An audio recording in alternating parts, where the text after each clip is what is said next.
Millions of people around the world could benefit from higher education, yet many still face barriers that make participation less likely. And getting students through the door is only part of the challenge. Welcome to this webinar, exploring how universities, governments, and organizations are developing new approaches to reach underrepresented learners and help them thrive. I'm Brendan O'Malley, Editor-in-Chief of University World News, and your host for today's session. This webinar is brought to you in partnership with the World Access to Higher Education Network and ABET, the Quality Assurance Organization. It is part of our ongoing series with ABET, exploring key challenges shaping higher education globally. Now, before we bring in our speakers, we'd like to make this session as interactive as possible. You'll see a short poll appearing on your screen now. Just select the option that best describes your role.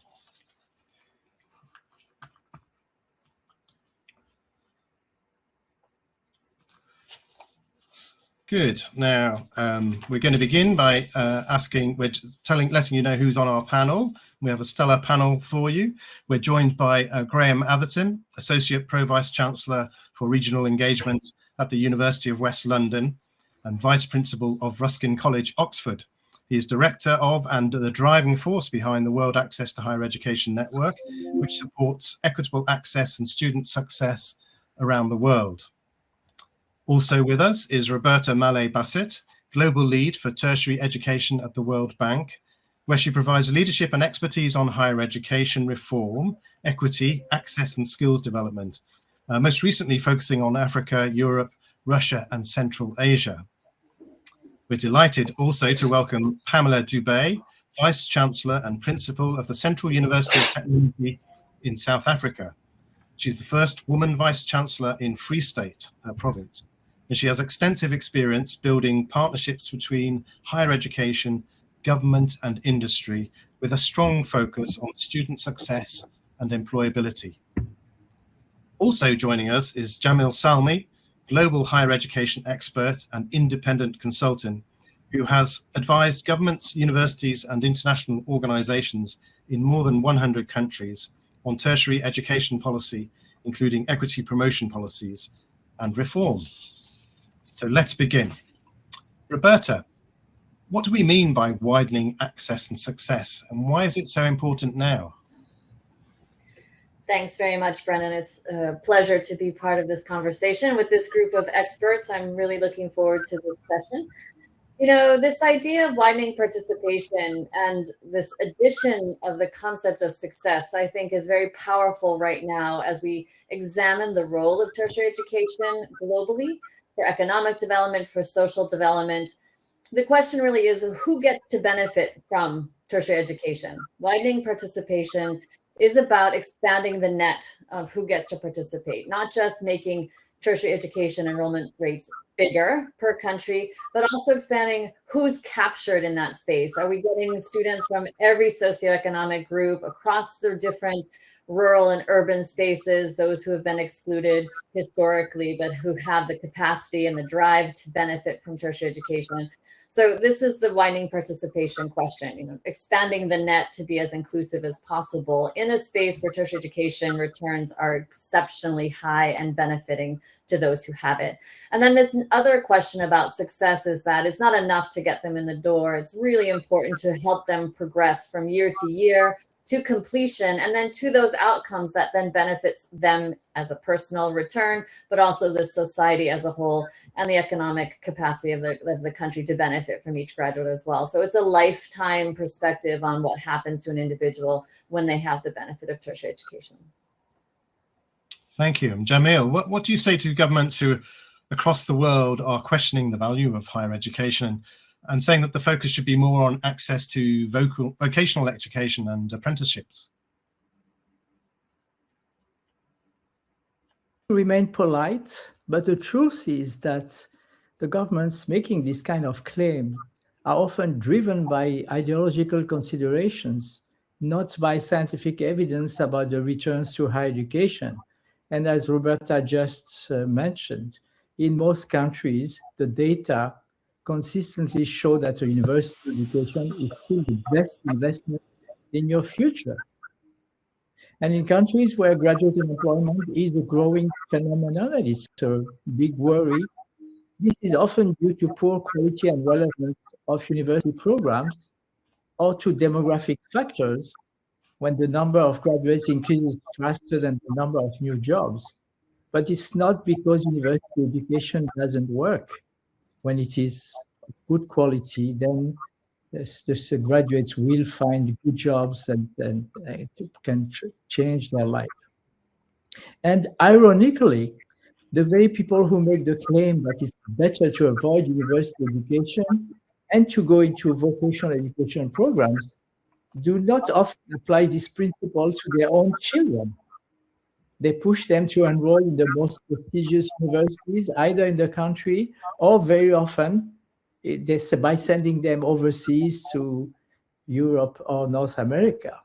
And data show also that in most countries, we see the children from underrepresented groups going to vocational education, being tracked into vocational education rather than to the most prestigious universities. And I'll finish my first statement by repeating the famous quote attributed to President Lincoln, Abraham Lincoln in the US. If you think education is expensive, try ignorance. Thank you, Jamil. We're just to pick up on one point there, because you talk about bringing in underrepresented groups. Why is it so important to have diversity of intake in universities that does take in these underrepresented groups, not just from the point of view of the underrepresented groups, but from the point of view of society? Yeah, well, as the first reason, of course, is a social justice reason. You don't want to be, if you call yourself democratic society, you don't want to leave anybody behind. But beyond that, and I think Roberta has alluded to that very important dimension, is that you have talent is distributed all over society. And if we have millions of people, of young people left behind, then we lose so much talent. And it's a big waste for society as a whole. And there are individual cases of, I think one is, I don't remember exactly the name, one of a young man from a rural area in New Zealand in the early 20th century, who didn't have money to study. He applied for a scholarship. There was one scholarship from Britain through New Zealand, who was still a colony at that time. And he didn't get it. And then he was lucky because he was number 2, and the person who was number 1 got sick, so declined the scholarship. So this gentleman, whose name escaped me, went to the UK, and he became the first person ever to get 2 Nobel Prize back there, one for physics, one for chemistry. So if the financial barrier had not been eliminated, he would have lost so much talent.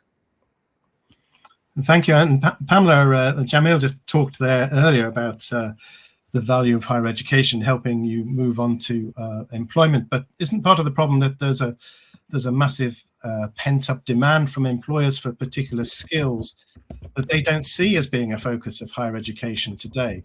So how do you adapt widening access and success approaches to meet those demands? No, thank you very much, Brendan. And again, good afternoon to everyone. And thank you for the opportunity to be part of this very important discussion. No, you're right, Brendan. It really indeed is part of the challenge. And I would frame it a bit differently, especially given the South African context as a case in point, where the issue is not simply that higher education is failing to produce the skills that employers need, but rather that it's that we're trying to widen access and success in a society that's marked with deep inequalities, while simultaneously responding to a rapidly changing labor market. So the South African paradox, for instance, is that on one hand, we have the highest rate of youth unemployment, and especially unemployed graduates. But on the other hand, employers consistently report a shortage of critical skills, especially in areas like in engineering, digital technologies, health sciences, renewable energy, advanced manufacturing, data analytics. And this suggests to us that the challenge is not access alone, but access to relevant, future-oriented education that translates to meaningful opportunities. So widening access cannot simply mean bringing more students into the system. It should mean enabling students, particularly those from low-income backgrounds, to enter programs that are responsive to societal and economic needs and to succeed in those programs. So while I might have said that, it doesn't mean that we are avoiding, we shouldn't avoid creating that false sense of choice between employability and the broader purpose of higher education. I think it's very important to always keep focused on the fact that universities must produce graduates who possess not only technical skills, but also critical thinking, intellectual curiosity, adaptability, and ability to solve complex problems. And so in terms of the programs that we offer, we have to make sure that those attributes which the employers also increasingly value in the era of technological disruptions and uncertainty are embedded in our programs. I will stop there for now. Thank you, Pamela. Graham, Pamela referred to the deepening inequalities in society, and we're seeing it in many parts of the world, especially since 2008, that's been the case. That today's context is one where that inequality is driving a politically divisive culture in which higher education is often becoming a target. So how does widening access and success have a role to play in reducing inequality and strengthening social cohesion and even strengthening democracy? Well, thank you for that, Brendan, and also thank you for facilitating this event alongside ABET as well. It's a wonderful opportunity to bring us together and look at what is a crucial issue at the moment in higher education across the world. As other speakers have referred to, I think that inequality in society is pervasive at the moment, as you described, Brendan, but where higher education is concerned, of course, as well, we have to acknowledge that higher education itself is profoundly unequal. And our recent work at WAHEN, which is a update of work we did 9 years ago, showed that all the countries in the world where we could establish evidence, 160 now, those from higher socioeconomic backgrounds have a better chance of going to higher education than those from lower socioeconomic backgrounds. In the majority of those countries, they have double the chance. So we in higher education have a system that's profoundly unequal. And therefore, when it comes to some of the challenges we've faced in higher education, at least, we maybe should be less surprised about some of these challenges when we indeed have had a system that all of us have been involved in for our lives, even though we fought against it, has contributed to some of those inequalities. In terms of its ability to fight those inequalities, I guess the evidence shows that those who graduate from education are more likely to be politically engaged or civically engaged, and often have a greater faith in democracy in societies. A person may one way argue that's because they feel better served by systems, because as has been established, they're more likely to get better economic and social outcomes. And it's not a point to make binaries here and point out that and say, for instance, that those who haven't progressed to higher education are not committed to democracy or trust those kind of issues. But what we've seen here is really, for me, obviously I've been involved in this work for a long time, things we could have seen a while ago in terms of the kind of reactionary political forces that are emerging with regards to almost politicizing those who feel excluded from the benefits that we've seen through capitalism in the last 30 years. And there have been huge benefits in many of our countries where we see levels of luxury and levels of privilege and a lifestyle that many aspire to and are able to access. And in higher education, we're able to contribute to that by providing access and opportunities for those who can progress into those areas. But we need to do more of that. and not just more of it, but it's also how we think of how education needs to change. I think we need to go beyond the idea of creating initiatives or projects or programs, which can only have, in the end of the day, a limited impact. We're a kind of almost at a crossroads in some senses for education globally. For me, we need to think about what the purpose of education is, and what's the purpose of it in the environment we live in at the moment, and that purpose being indeed to try and contribute to addressing inequality, but also open opportunities, which has never been able to do before, Brendan, to be fair. And tell us a bit about WAHEN, because not all of our audience will be familiar with it. What does WAHEN do? Thank you. Yeah, so we've been for years working with colleagues such as Pamela and Jamil and Roberta here to try and enable opportunities for those engaged or those who have work related to extending opportunity and access to higher education to collaborate and form partnerships and build capacity, as happens across higher education in subject areas and the professional service areas as well. WAHEN sits within that, the World Access to Education Network, which we launched 2 years ago, built on the successes of World Access to Higher Education Day, or WAHED, which was an annual day of focus on inequalities in access to higher education, how those could be addressed. And WAHED now has been brought back to us in the last 2 years. And WAHEN is a ability to provide a network where those organisations, both in terms of education providers, but those in the NGO sector and those in the international education sector as well, those working across countries, those at ministerial level, where in many countries there's a level of commitment to this work, by the way. To my other remarks, there is commitment, but of course it fights against other forces as well. WAHEN's opportunity to bring these things together, to focus on collaboration, sharing knowledge, improving practice, identifying where there are things that work that can then be scaled up and transferred, looking where the data is, where the evidence is, supporting advocacy to policymakers and institutional leaders, on the importance of investing in change that can enable opportunity to be central to what education does, as well as also providing a forum for innovation as well, which again is the focus of today's event as well. So we in WAHEN has a number of global communities across themed areas such as the role of AI, and we'll discuss later on when it comes to equity, building evidence and publications, policy, supporting those to enter higher education, but also to succeed, as Roberta pointed out as well. It's not we called ourselves the World Access to Education Network, but success is equally part of that as well. Equally, of course, we believe that if one accesses and doesn't complete, and one can end up in certain countries in a worst case scenario where you have accumulated debt and not been able to progress to higher employment opportunities. So WAHEN provides that opportunity to do that. And really, I think we feel it's a really critical time to have WAHEN at the moment. Thank you, Graham. And now we're going to have a look at the results of our first poll, and we can see that this tells us about our audience today. 10% are university leaders, 13% senior academics, 18% academics, 12% employer, manager, or professional, and 20% university administrators, and 6% are students.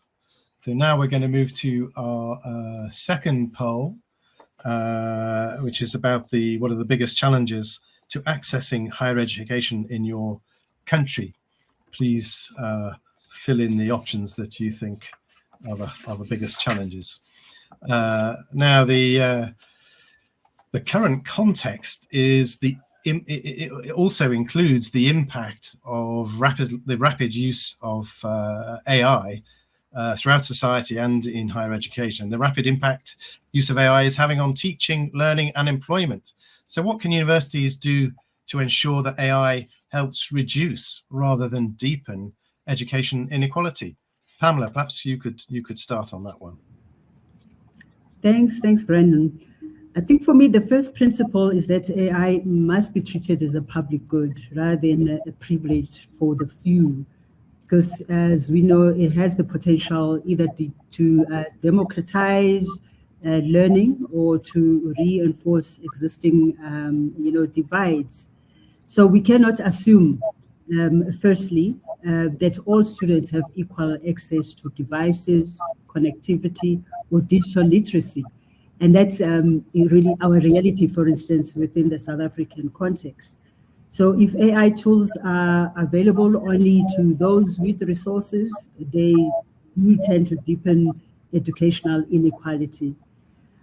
So there's an opportunity for universities, government, and industry to work together to ensure equitable access to digital infrastructure and to affordable connectivity and AI-enabled learning platforms. I've got, for instance, a few examples where within my institution, we have such partnerships, for instance, in terms of affordable connectivity, through bursary fundings for students, that a part of the component for that funding, even from the National Student Skills Financial Aid Scheme, that part of the funding and the allowances are really directed at making sure the students have got the devices and have got affordable connectivity through our interactions with industry role players. So we also focus on AI literacy for all, and I think that's very important, and not just to take it for granted that everybody would know what regulates, what are there policies that regulate ethical use of AI.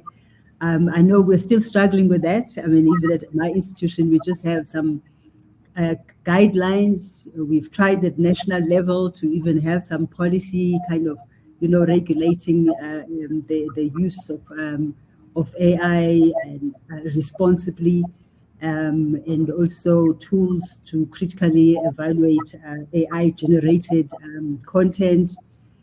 But AI literacy should become a foundational competency, just like digital literacy.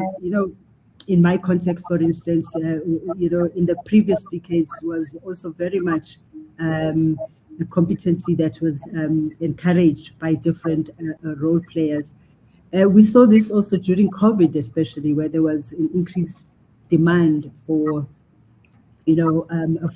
for access to digital technology and literacy. And this is not just for students in our context, it's also for our staff members being equipped with just at least general knowledge in terms of how AI can, be useful in terms of efficient and effective learning, how it can enhance personalized learning, for instance, for students who enter universities underprepared. We have opportunities for AI-powered tutoring for those students, and the use of adapting learning systems, language translation tools. We live in a very multilingual also environment where academic literacy and writing would sometimes need translations. So then you would have such tools to help students who are struggling, and they would get then targeted support, especially in the context where a number of our students are first generation university entrants.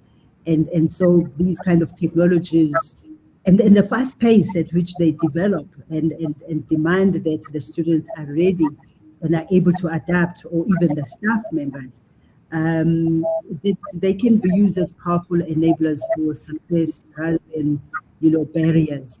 So we do promote at least, getting to know about the pros and cons of, of using AI, but also where access is, becomes a problem. I mean, we've seen examples, for instance, with ChatGPT, for instance, where you can only eventually access more, more of within the tool when you subscribe, and how much that is in dollars for some of the backgrounds, like within within my background.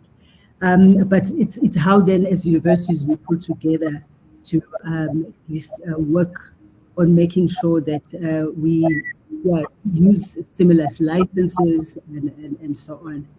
So basically, ultimately, the question whether AI will transform higher education, I think it's it's clear it already has. the main question really is whether we will harness AI in a way that advances in all of that social justice and inclusion, because we have both the opportunity and obligation to ensure that AI becomes a tool for expanding opportunity and reducing inequality, and empowering students and staff to operate meaningfully or participate meaningfully in the knowledge economy. Thank you. Thank you, Pamela. Thank you. I'm just going to bring in Jamil there, because I know that Jamil would like to talk a bit about that. You talked a lot there, Pamela, about how it opens up the opportunities to improve support for students. But Jamil, perhaps you could tell us a bit more about this, and also how AI can help identify at-risk students, but also what are the problems with AI in terms of bias. Thanks, Brendan. When I was a young student, I remember that in physics class, we were not allowed to use calculators. We had to use the ruler. Some of you may know these museum pieces. And then came the computers, but we were not allowed to use them during exams, and then the internet. And it's only during COVID that some universities started to allow their students to access the internet during exam. And now we have AI. And each time we have a new technology, we hear voices against these technologies, complaining that they would prevent students from thinking and learning properly. I was just reading 2 weeks ago in France, Montaigne University in Bordeaux. It's a humanities and social science focused institution, just announced a new compact between professors and students to the effect that they would not use AI. And my reaction was, good luck trying to enforce this measure. Now, Brandon, as you alluded, from an equity viewpoint, AI has already shown great promise. In the US, Georgia University is a good example of an institution that has been a pioneer in using AI for early identification of at-risk students, not waiting until they fail in last year of study and drop out. And it's also they also use AI to assess which academic support mechanisms are most effective in making at-risk students successful. And many universities around the world are now following Georgia University's example, especially by paying a lot of attention to first-year students, because it's really the experience during the first year that can determine what will happen with the student in terms of completion versus dropping out. Now, at the same time, it is true that the algorithms that drive LLM systems are not neutral. And we see now studies showing that there are inherent biases just reflecting biases in our societies. So against women, against minority students, for example. And that's why we need to be vigilant to make sure that the use of AI is not going to perpetuate or accentuate discrimination. For example, if you use AI to assist admissions decisions, and if the LLM system is trained on historical admissions data, it may reproduce past biases against applicants from rural communities, from low-income families, from Pamela mentioned first-generation students, from indigenous populations. So we have to be very careful in that respect. But as Pamela mentioned, AI can promote inclusion, can promote better, more equal outcomes if we have personalized learning pathways, if we have multilingual tutoring, if you can also, it's not only about expanded academic support, but also you can expand mental health support, which is a growing issue throughout the world. You can connect disadvantaged students with scholarships, with mentoring opportunities, and etc. So many promising avenues, but we need to be careful at the same time how we use AI. Thank you. And Roberta, perhaps with your global view and expertise at the World Bank, you can give us a bit of a picture of the differences in take-up across regions and what that tells us. Absolutely. Thank you. And we look at this equity question when we are, most of our conversations around equity are about internal student populations in one country, which quintile is more represented. I have actually been thinking about this AI question from this sort of global equity question, which is how well are sub-Saharan African countries accessing AI versus rich EU countries, for instance, or other sort of low and middle income countries that are already behind in the tech acceleration? How much further is that gap going to grow between the tertiary education uptake and the tertiary education accomplishments of low and middle income countries when the wealthy countries are racing ahead with the tech adoption? So one of the things that we recommend with our client countries is to look at their peer countries. Who is doing this well in a context that actually represents or reflects their own experience. It is not Malawi's in Malawi's interest to be looking to Sweden to see what they can do today around AI, right? This is a massive discrepancy between tech adoption at the individual level, at the institutional level, and at access levels across the sector. So peer-to-peer learning is going to be super important in this space. And what is happening in South Africa will inform what's happening in Malawi, what's happening in Mauritius. Likewise, how can we look to these contexts to recognize the local challenges that are facing institutions? We do know for sure that institutions of higher education are more likely to be the source of tech skill development in any country, especially in the low and middle income countries,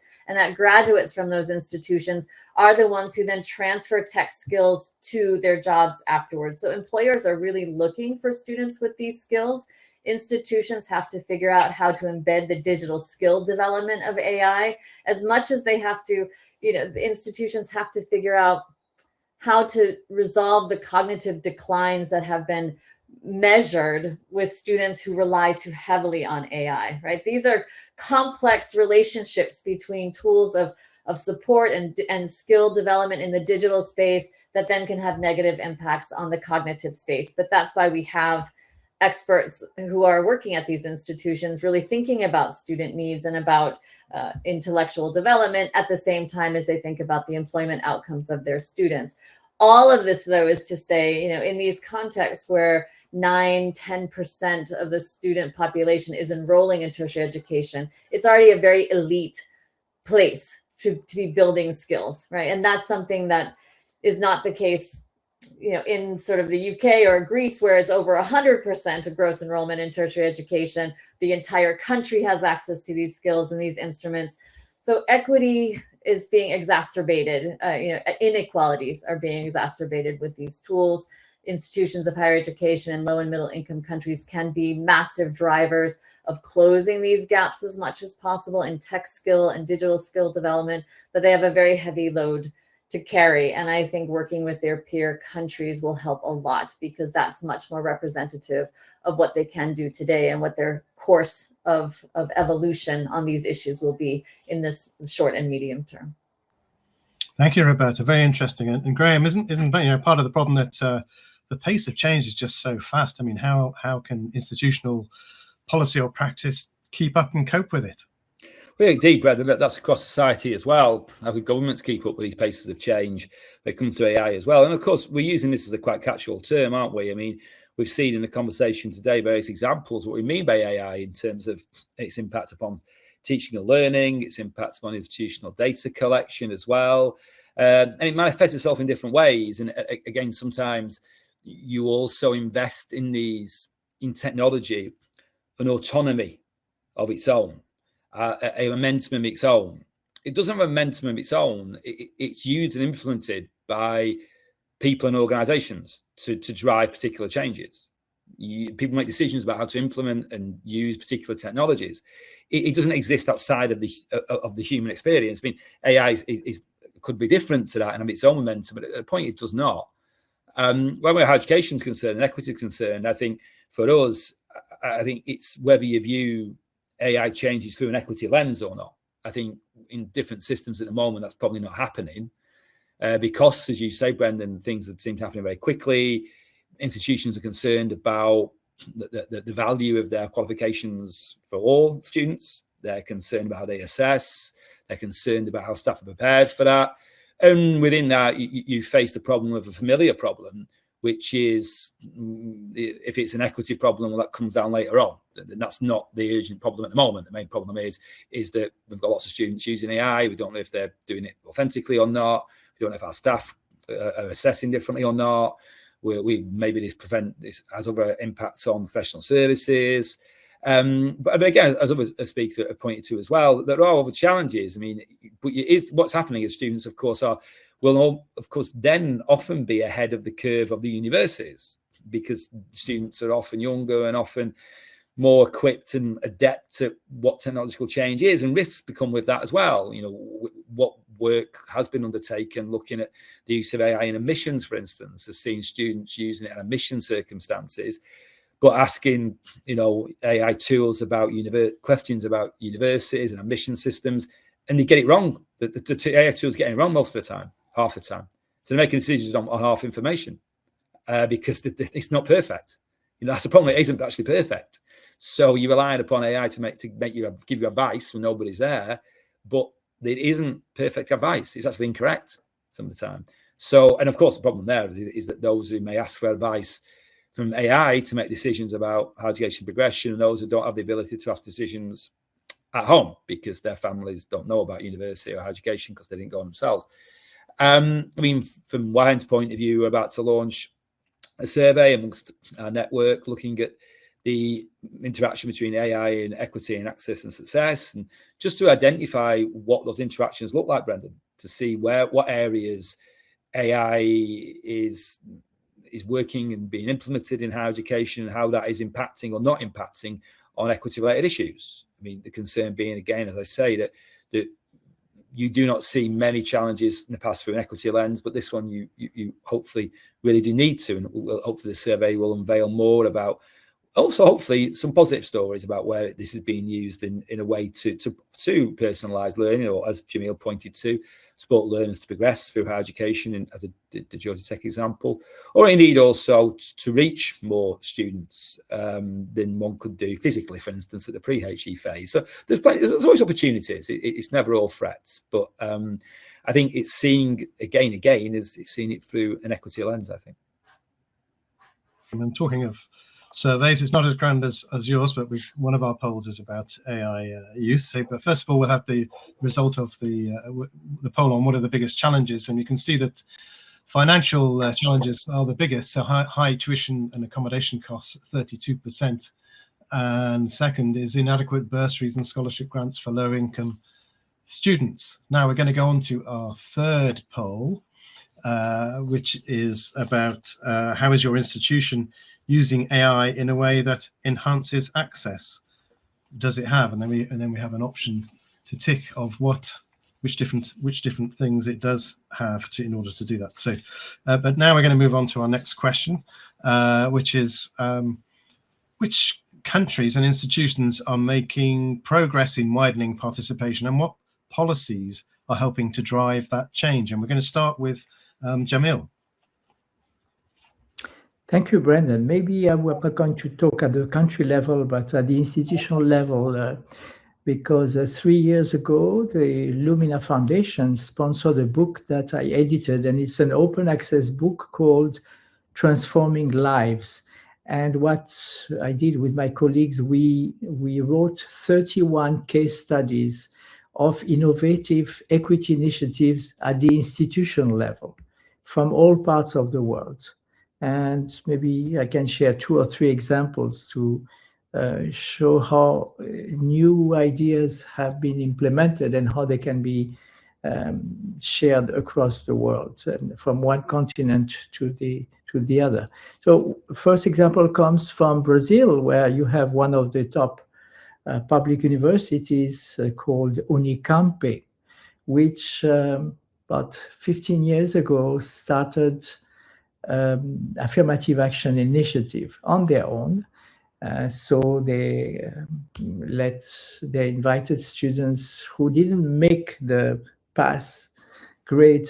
They gave them additional points because they came from disadvantaged background, and there was always a worry that if you did that, then they would fail because they would not be as smart or as well prepared academically. And their experience shows that in fact it's the opposite. They did very well, which confirms the point I made earlier about how many talented young people are left out because of the financial barriers that Brandon just mentioned, and also the non-financial barriers like lack of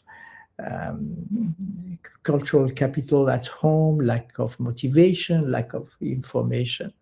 So this initiative by Unicampe, which was replicated by 2 or 3 universities also on their own initiative, was so successful that the federal government in the previous Lula government decided to introduce a law which was passed by Parliament to compel all universities to put in place affirmative action programs for minority students and students also from the less prestigious public high schools.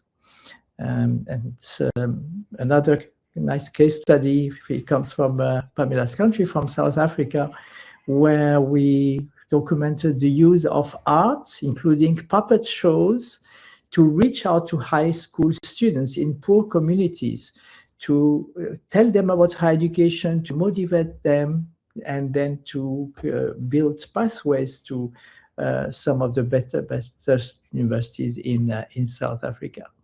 If in Eastern Europe, some of you, I'm sure you may be aware that there is a group of population called the Roma that have been systematically discriminated against for centuries. And until recently, in many countries in the region, their children would not go to general schools. They would be segregated into special schools.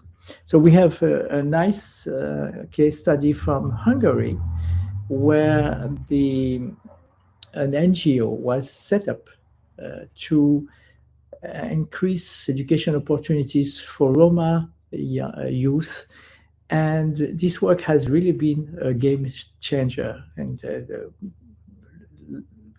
they received money to overcome financial barriers. They got support for preparation, for access to university, and also they were put in relation with role models from their own community who had been among the few who made it. So this project has really helped hundreds of universities to first enter university and then they complete their studies successfully. And I'll finish with a last example from Australia, where in Perth you have the University of Western Australia, which has traditionally been a very selective university and often perceived as out of reach for aspiring students from traditionally underrepresented groups. So in past decade, the leadership has decided to change that perception and to really put in place measures to improve the integration of incoming students. And they moved from a deficit model to a more inclusive approach to attract their students and then to support them during their studies with a very comprehensive set of student support services. And I think that the philosophy can be best captured by mentioning a quote from the people we interviewed at University of Western Australia. And so I quote, "We are no longer the Rolls-Royce for a few. We are the bus for the many." Thank you, Jamil. Yes, very, very, very nice to have those real examples. And Pamela, perhaps you can tell us a bit about something related there. You're about progressive needs-based policies in your institution, and also the how you work with industry and how the National Skills Fund supports access for key disciplines. No, thank you very much, Jabel. I think my university really draws very largely from the from the government policy driven type of initiatives like the National Student Financial Aid Scheme, which started off like in the early 90s, really as more as a loan system, and just about 8 years ago has become more direct bursary student funding for low-income students. So, for instance, my institution, about 76% of students rely on that National Student Financial Aid Scheme. And across the country, I mean, we've got just over 50% of students from low-income communities that rely on that. But over and above that, of course, we have these very strong industry partnerships and with philanthropies and private. But again, another national, policy kind of driven initiative that helps students at least, close that gap from high school to university or post-school education sector to the world of work, is through the sector education and training authority kind of entities, which were put together under the National Skills Development Act around 1998. So it's been around for quite a long time. And they're sector specific, like there would be, they're called SETAs, Sector Education Training and Authority Entities. There would be one for agriculture, for instance, or there'd be one for manufacturing. So, and the recruitment would start really from, once the graduates, once students are at university, so they would support students in forms of bursaries. But then also for unemployed youth, they would be supported through learnerships until they are able to, and they would be collecting, for instance, stackable micro credentials, which is what it's called now. But at that time, it's just really different certificates, and there would be a recognition of prior learning as part of that. And I've seen in the in the questions, there's some questions already talking to micro credentials, which is something we've just started looking at a more strategic high level within universities. But there is those nationally driven policy support that we've relied on, including that National Skills Fund that you were talking about, that also looks at students who are already in the world of work, or people who want to improve in terms of their education or professional continuous development while in the world of work. So those are some of the examples, but really in terms of industry support and some of the initiatives that we've worked with, it hasn't just been only local industry. Sometimes it would be international industry that's in South Africa. Like, for instance, we've got the Samsung Campus Initiative that we work with, Samsung South Africa, with IBM research entity within South Africa, where we connect really to just make sure that there is continuous learning and access provided over and above what we are able to provide as universities. So these collaborative partnerships really are the ones that have made quite a difference in terms of providing students with opportunities. Where we're big on in my institution is the Work Integrated Learning, or WIL program, where we're able to place about 99.9%, at a 99.9% rate, we are able to place students in industry for work integrated learning. And then just over half of those are usually absorbed back then into those workplaces that gave them the opportunities for work integrated learning. So those are a kind of the preparedness kind of programs that starts early for when students finish, then they're at least secured in terms of jobs once they finish universities.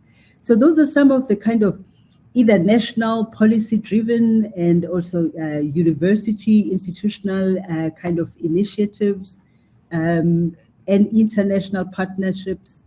I'm sure Jamil will tell you more. I think in his book as well, there is an example of the MasterCard Foundation and the work that they've done, especially within the African continent and including in South Africa, where really there are multiple partners, but also multiple kind of focus on different, types of students, from students with disability to refugee students being afforded opportunities to study in other countries.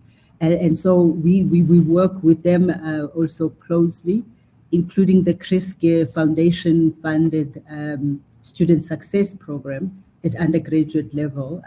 It's called Siyaphumelela, which really is also meant to encourage access to all types of students. And then there are categories that we define where we will prioritize, for instance, students from rural areas or female students in STEM subjects because they don't have that easy access to STEM subjects.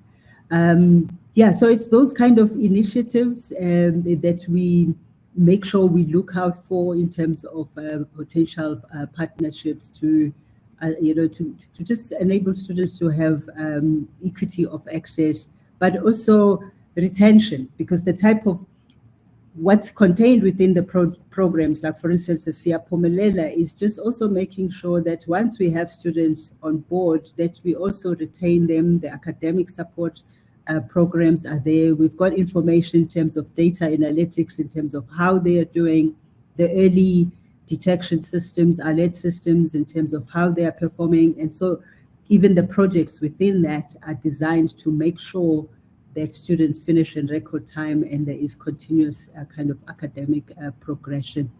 And I think where we need to strengthen that even more is more on the national driven kind of national policy driven programs, because it's so far very much about numbers, how many students you were able to to get into the system, but not so much about the quality of outcomes. And this is where now we are working in terms of just strengthening those kind of initiatives. Thank you. I think I'll stop there for now. Thank you, Pamela. That's a good point to bring in Graham. Graham, perhaps you can tell us a bit about what are the innovative policies that are being brought in different parts of the world. Well, yeah, I think in terms of policies as well, Brendan, you have various approaches policy-wise, and I know colleagues in the room will notice as much or better than I do, really, in terms of both, does one have quotas or numerical targets, which has been quite successful, for instance, in Brazil. In India, they have quotas and targets for different groupings, but of course, the problem is the school system has to allow enough students to progress through the school system to actually progress into education. If there's not enough, then the targets don't work. I mean, there's also agreements between universities and the government in terms of their commitment to how education access work. In the UK, we have a very well-established, slightly different across the 4 nations of the UK, system of agreements, where as a condition of operation, universities have to commit a certain level of resource and activity towards equitable access and success. And indeed, that is the case in Austria as well. I think, obviously, investment in government initiatives is also important. We know in the US, there's a long history of federal funded initiatives coming under threat to a degree now with the environment there, which are focused upon supporting students both financially, but also in terms of, which I think is crucial, as like before, but also in terms of activities right from school age, preschool age, into higher education. Because we must acknowledge here that much of the financial barrier is a huge issue. If one was to make higher education free for everybody across the world, there'll still be inequalities, because there are groups for whom higher education is an education has always been a challenge, and there are inequalities within school education systems. So if one wants to talk about supporting progression into higher education, one has to talk about progression through the schooling system right from a very early age. In terms of success as well, I'm going to point to which countries where we identify more success, Brendan. Well, our recent survey I referred to earlier on did look at data across the world, and the data is patchy, and we found the countries that made the most success often started from very low base. So the stats show they made success, but they start from, like Roberta pointed out before, countries where literally very, very few people go at HE, and then some more go, and then numerically it looks like inequality is reduced. But it's quite patternless, what we found as well. It's not as if certain types of countries appear statistically to be more successful than others. And it reveals that as much as our study was comprehensive, and as much as you don't want to go back and say, well, we need more data to understand how to change things, because often that can it's a block to change, because people say, well, obviously we can't do things, we don't have enough data. That's often institutional a blockage to change. But it is an area where we need better and more data, more information about which at country level, who is making progress and who isn't. But we do. I mean, there are some countries that we identified in our study that statistics show seem to be making more progress than others. But again, we need to look more detailed about why that might be the case and why not. But we do know from our other work as well that in some countries a bigger political priority than others, and there is political commitment with resources, and not just resources as well. I think there's also policy commitment as well in terms of how education is delivered and how it operates, and who should be priority, and how it links as well with schools across systems as well. It's a systemic challenge as well what we're facing here, where there's a disconnect between schooling and tertiary or post-schooling education. That's also can be problematic in terms of supporting progression for the learners what we're thinking about today. Petra, perhaps you'd like to come in here and share some of your insight from around the world.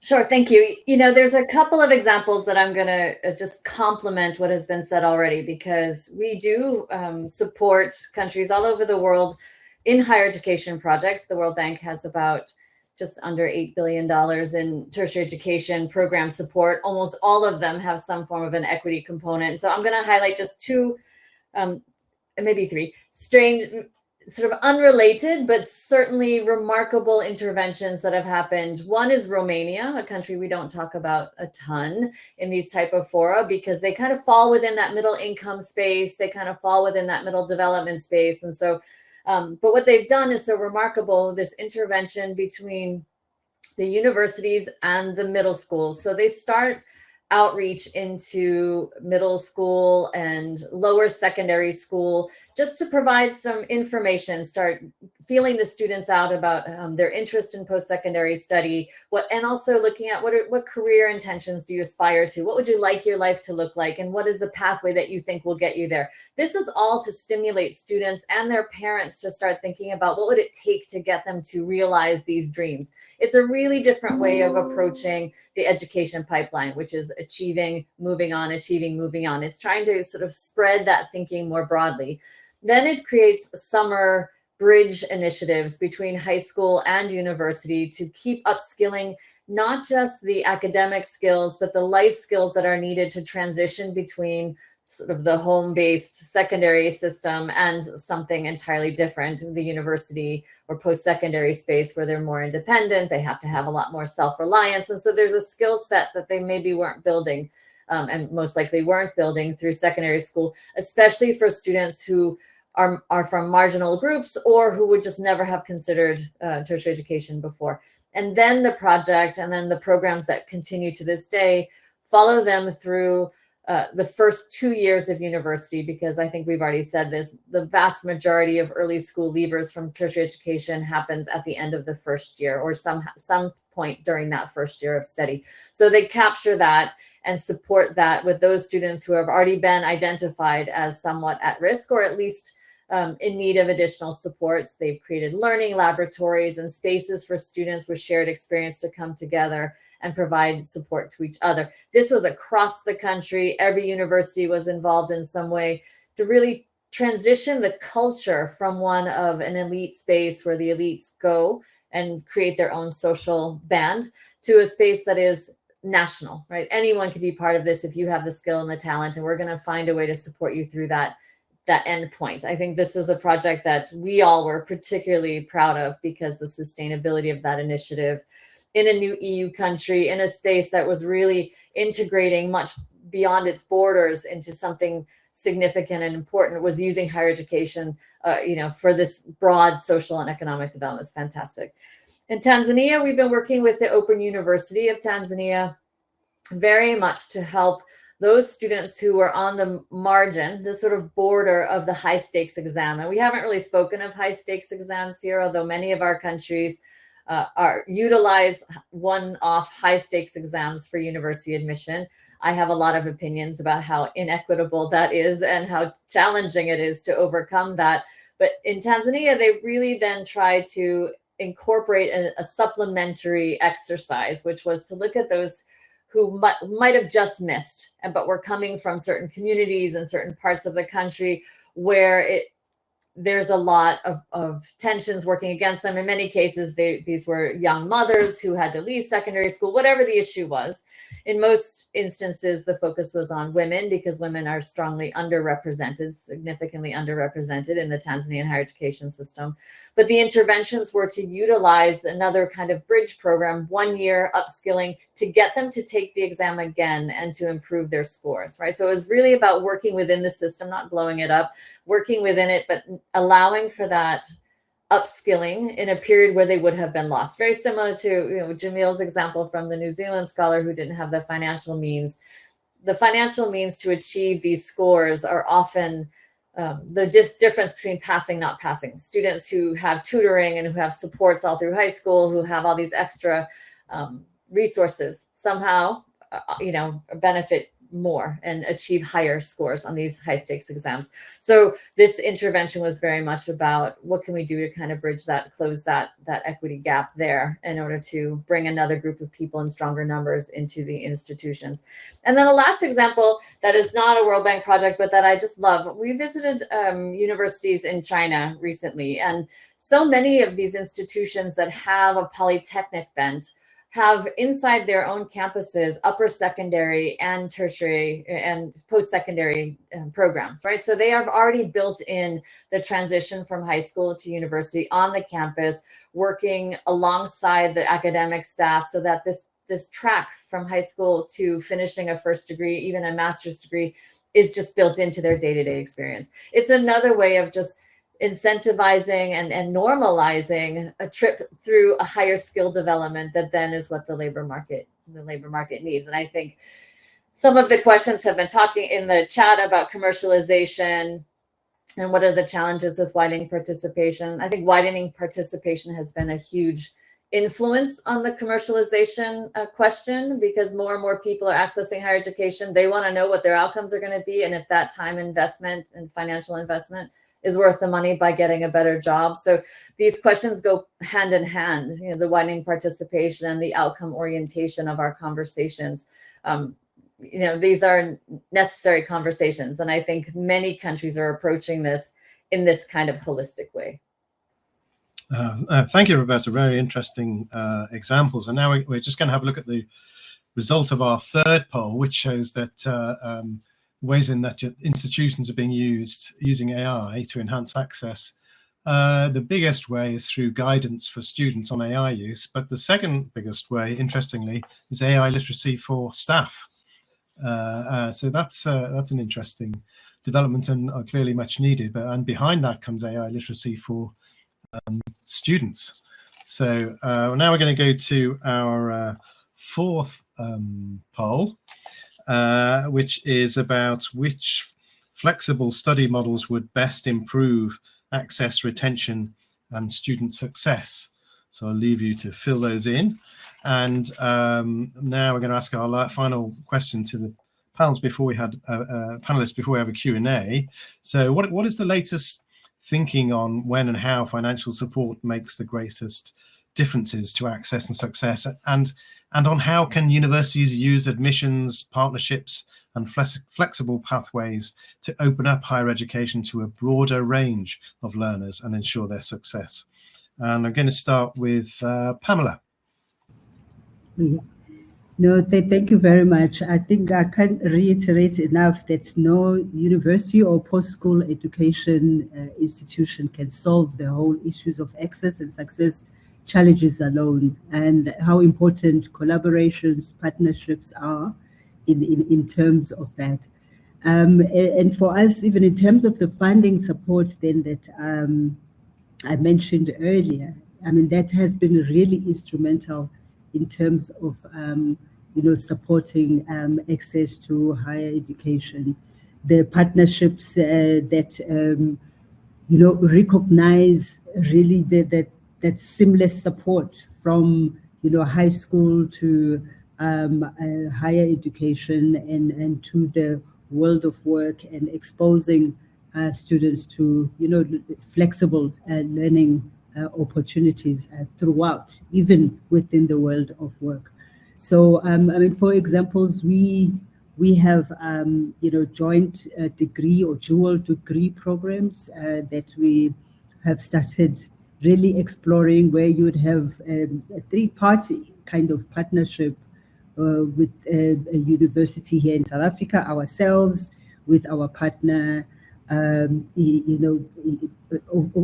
international partner in Germany, and another local university. But where we are still struggling is about making sure that the student gets registered at one university, but has got opportunities to get their credits from the different universities, and then graduate back at the university where they registered, because our systems are not quite ready. While they encourage those kinds of collaborations that come with funding, I mean, for the students, because I mean that's one of the the kind of multifaceted way of making sure that there is access, but also funding and exposure for the students in terms of the the pathways that they're able to access. So some of the flexible pathways, learning pathways for that we've used. I mentioned recognition of prior learning,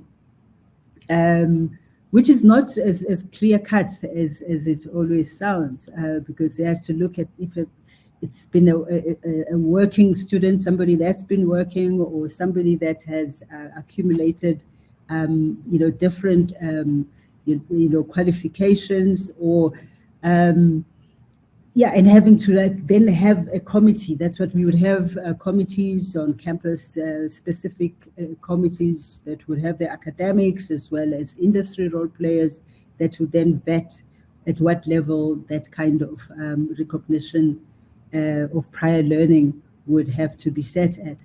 So that's another way of, a kind of flexible pathways. We saw some discussions also on in the Q&A around stackable micro-credentials, which is something we are also still exploring, but we haven't really quite found our way around it, and we're trying to learn from our partners because it's something that seems to be also favored or suggested quite often by the world of work, by industry.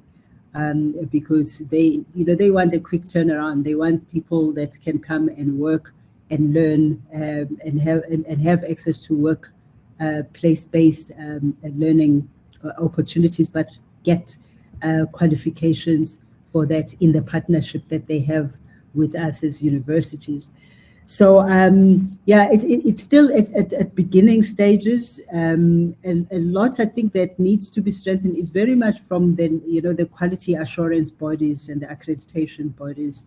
While they may encourage that we start engaging in terms of those opportunities, but it's also then when it comes to the recognition of of the programs in terms of accreditation and how long it takes, and which of the partners then, would, for instance, get the student to, at which institution would they register and which one would they graduate, and you have to come with those different options when applying for accreditation.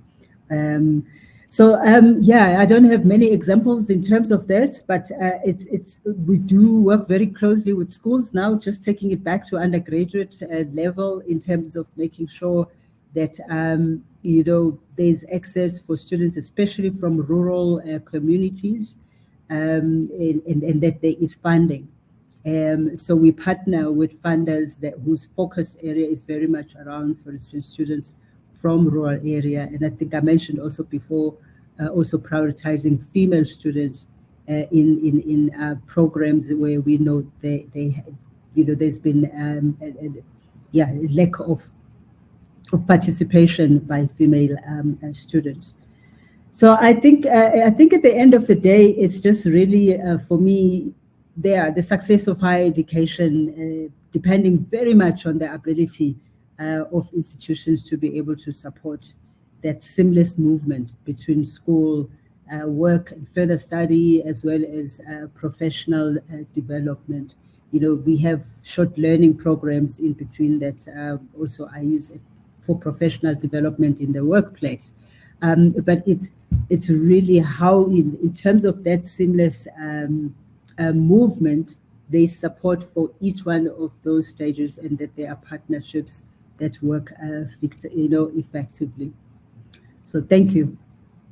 Thank you, Pamela. And I'm going to ask our panelists to well, just remind you that we're sort of running out of time a bit, so it'd be great if we could have shortish answers. But Roberta, are there some examples of recent World Bank programs that are pioneering or demonstrating effective ways of overcoming barriers for particular groups? I will speak very clearly because I think I anticipated this question with my last answer, so I saved you, Brendan, from having two questions. But the one thing I will highlight, because Pamela mentioned this as well, and it has come up in the chat from a bunch of the questions, which is about the regulatory frameworks, and so how they may impede or assist this equity exercise. And we do work a lot. I will give Mozambique and the SADC countries a shout here, with quality assurance agencies to think about what in their regulatory space, what in their regime definitions of quality, and what they're required legally to monitor and manage and define, it limits equitable access or limits equitable outcomes. You know, both of those things are needing to be assessed when we look at these systems and how they are executed, and what is necessary to shift that. Some of it is capacity building and training, right? Making sure the staff are asking the right questions and not tied to some very rigid matrix that is really difficult to be applied across the variety of institutions and variety of delivery mechanisms. Some of it actually is that you just need to change the legislation, or you need to change the rules, and that requires a committed focus and information and you know, support. And so we do a lot of that.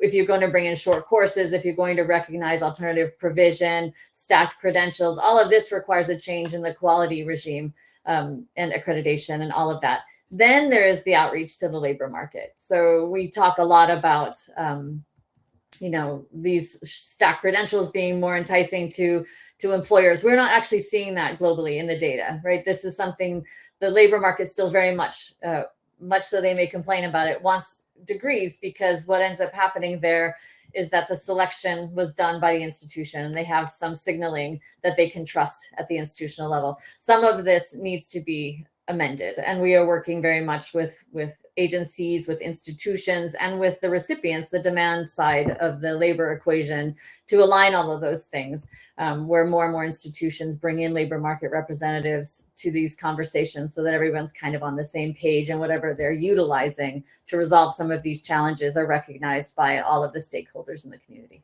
I'll stop there. Thank you. And Jamil, perhaps you could tell us a bit about Chile's experiment with targeted free tuition. Sure. Well, one thing I want to say first is that, you know, wherever I go throughout the world, there is this assumption that the best way to promote equity is to remove the financial barrier by just making higher education free for everyone. But the problem is that, one, not many countries can afford to do that, and two, it's a wrong assumption. And I'm not the first one who said that. Back in 1875, Marx and Engels, in critique of the Gotha program, said clearly that it means just having the poor subsidizing the rich. And there is evidence from the OECD, if you look at education at a glance, and from developing countries, if you look at the UNESCO Global Monitoring Report, you see that in all the countries where you have free higher education for all, the gap in the enrollment rate between the top quintile and the bottom quintile is very, very big. So it's interesting. 15 years ago, there was, student protests against the high levels of fees in Chilean universities, both public and private. And government decided to change that, well, under pressure from the students. But instead of making it free, they decided to go for what we now call targeted free tuition, so that tuition free only for the 40% poorest students, while the others would still have to pay for their studies, with a system of scholarships and student loans as well.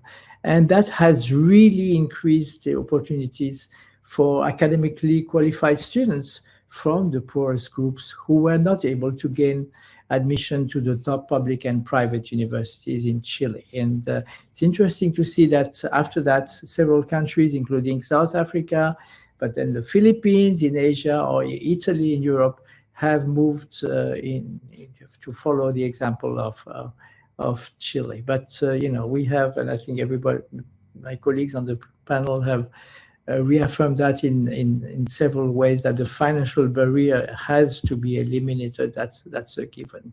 And since I mentioned President Lincoln in the beginning, maybe since we are almost at the end of the panel, I'll finish with another US President, President Barack Obama, who said in 2012, we can't allow higher education to be a luxury in this country. It's an economic imperative that every family in America has to be able to afford.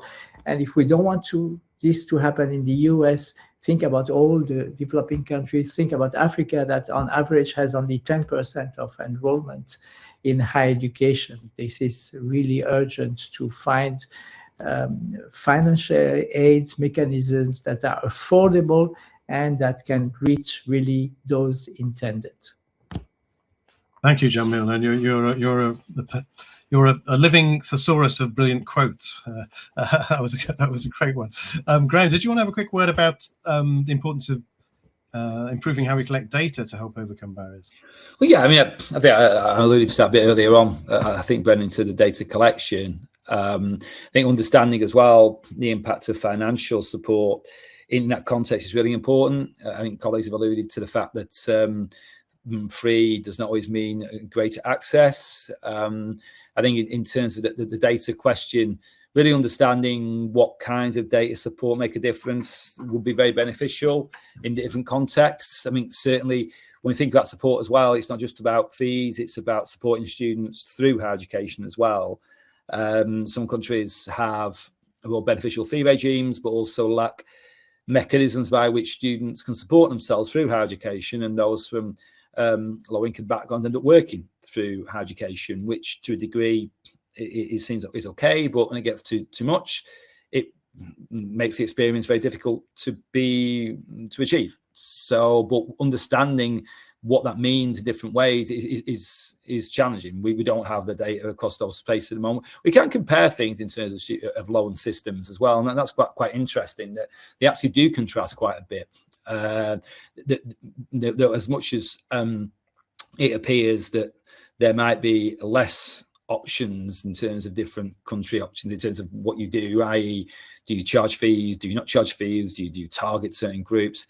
There's actually much more variation when you start getting into student support as well. We did an analysis recently of 12 or 15 countries for the UK government, and actually there's quite a lot of variation at that level, quite a lot. We're going to move quickly to our results of our last poll, which showed that the flexible study models that would best improve access and retention and student success, most people, 76%, think hybrid version of online plus contact sessions would have the most impact. And that's far and away the most popular one. Next came stackable micro-credentials, building to a full qualification, and then recognition of prior learning.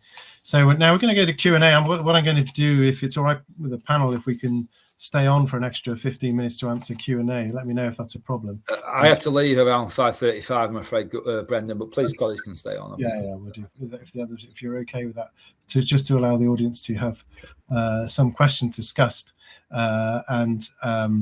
I think the first one I wanted to ask was actually the very first question, which was how to widen access to, it's from Saeed North and Orphan, a question how to widen access to higher education in contexts where there are legal and structural barriers to marginalized groups' participation in higher education. And he cites the example of Afghanistan, which I know very well as I've visited several times, where girls are not allowed to attend schools beyond grade 6 and women are banned from higher education. I'm not sure what you can do in that situation, but generally, what can you do when there are legal and structural barriers? Who would like to answer first, Roberta?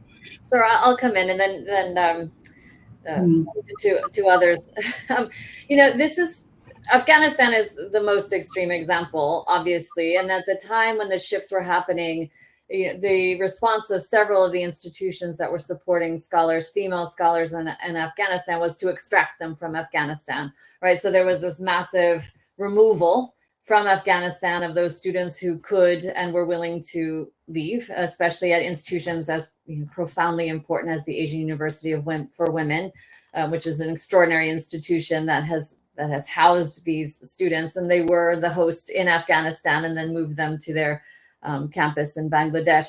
But this is also an issue, maybe we could discuss it as a refugee higher education kind of fits into this space as well, which is displaced people who don't have a fixed sort of institutional or structural regime around higher education access. And there are huge activities ongoing and initiatives ongoing. The World Bank, the UNHCR, UNESCO, Arizona State University. A lot of that is happening at the University of Oslo with their new Global University Academy initiative.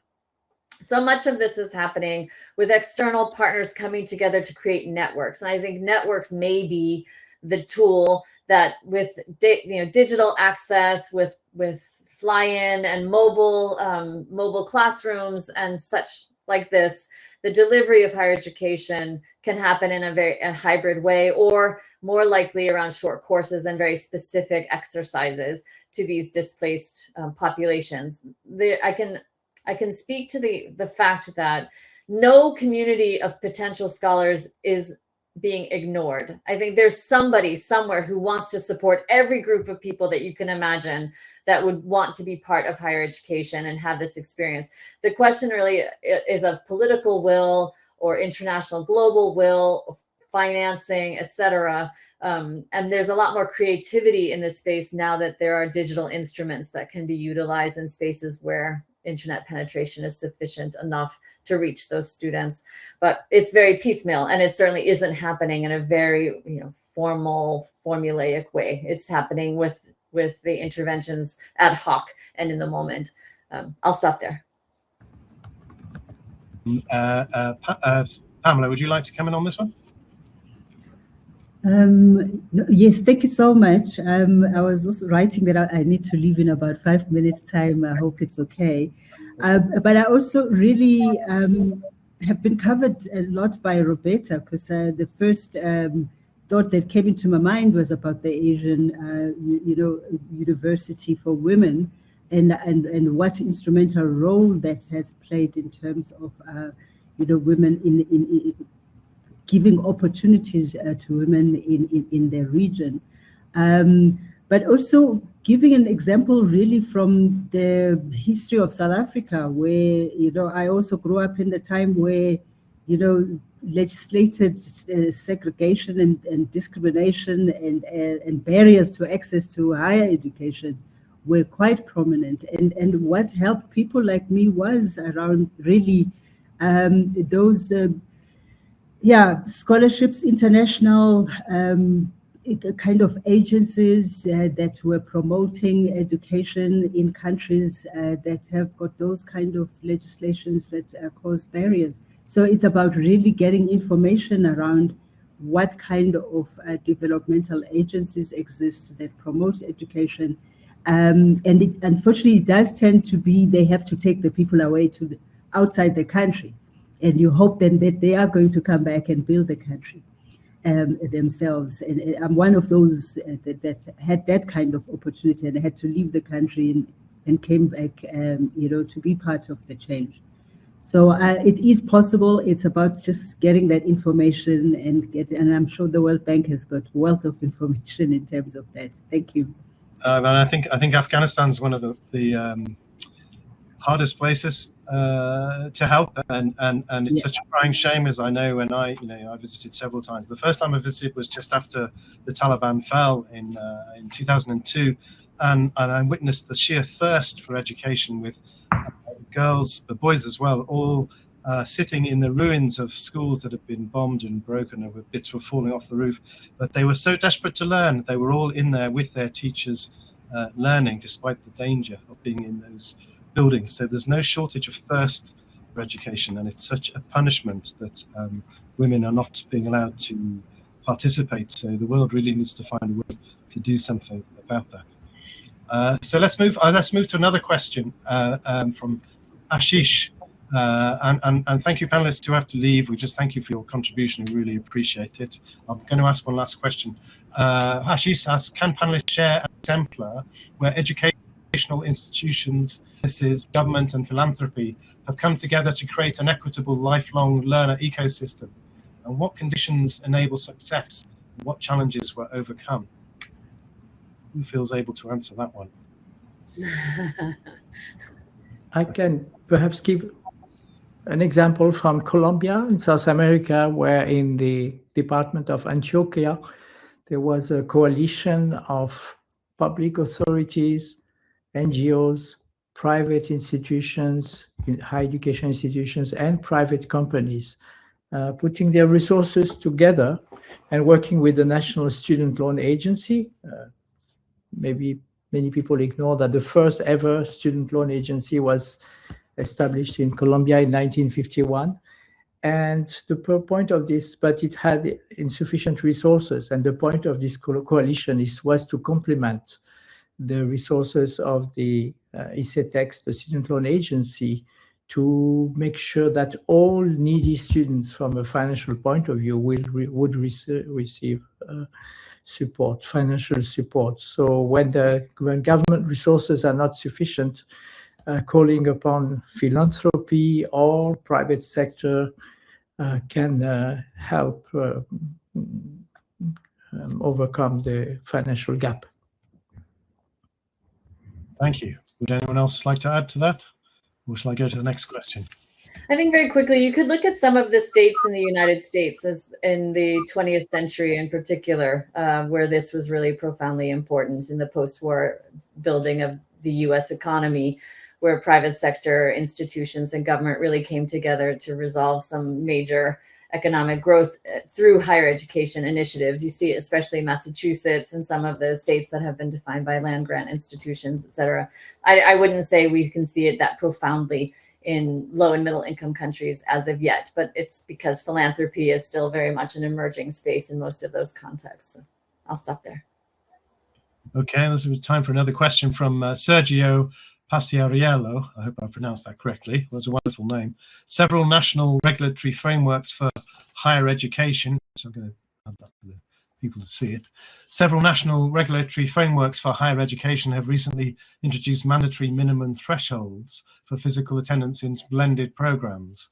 And I presume that means online and in person, often without a stated pedagogical rationale or evidence base. Given the evidence that blended and online learning can significantly widen access for working adults and international students and learners with mobility limitations, do you see a tension between these regulatory trends and the goal of inclusive higher education? And what would you recommend to policymakers who want to ensure quality without restricting access? Who would like to answer that one? thing to it before I have to leave. I mean, I think that I could see that the objective of the question, and I think we've seen by opening up of opportunity through online learning as well. But again, it's one of those things that we mentioned before, I think, where technological developments are driving behavioural change or enabling behavioural change, particularly by students and others, faster than regulatory bodies can keep up with that. Because at the same time as online learning enabling change, enabling different forms of people to participate, they're also at risk of creating two-tier systems where those who can afford and can pay will go and spend their time learning and having time to reflect and focus on their activities, and those who can't will therefore learn online and have to work and do things at the same time. I guess context is very important. I also think that subject context is very important when it comes to online and face-to-face learning. I guess you would want not to have blanket regulations in certain subject areas. It demands a sense of face-to-face and physical presence. In the physical sciences, often one has experimental time and learning time, whereas in humanities, where I studied, one is able to study individually more often and perhaps often in an online context. So you have to have a nuanced regulation. But again, I think that the priority here is to advocate, and with a strong evidence base, to enable regulators and others to understand that we are looking to create opportunities for all across all contexts. But at the same time, recognising that there are tensions in this space as well when it comes to face-to-face online learning, and also, again, enabling those to enter in different ways. And I think there's a challenge across the system for that as well. We haven't spoke too much today as well about staff in higher education. I mean, our ability to widen access and to provide equitable access and success is almost proportionate to our ability to support staff to do that. And often, and Roberta know very well, in certain contexts, one of the barriers and challenges is that, well, we want to expand systems. We don't have enough staff in those systems who are sufficiently supported with staff development, capacity building, the ability to enable to teach and support those learners. So there are those challenges, but I think it's an excellent question. And I think, as I say, I think subject's very important, but also avoiding the fact that, well, I recognise the question. I also think that we have to avoid a two-tier system scenario. And I have to leave now, I'm afraid, Brendan. I'd like to thank you again for enabling this session. And I thank Roberta and Jamil and Pamela, of course, participating. And I look forward to working together again on this in the future. And thank everybody for attending as well. And I do welcome you all to join and become part of WAHEN and to take the conversation forward. As valuable as it's been to come together today, what's important is we come together to create change. And hopefully through WAHEN, we can try and do that as well. So thank you very much. Thank you, Graham. Thank you for attending. And Roberta or Jamil, did you want to come in on that last question? Jamil? Yeah, I just want to say that we see in many countries overreach from the regulatory authorities to try to control. I mean, they see this new world of online learning and teaching or hybrid.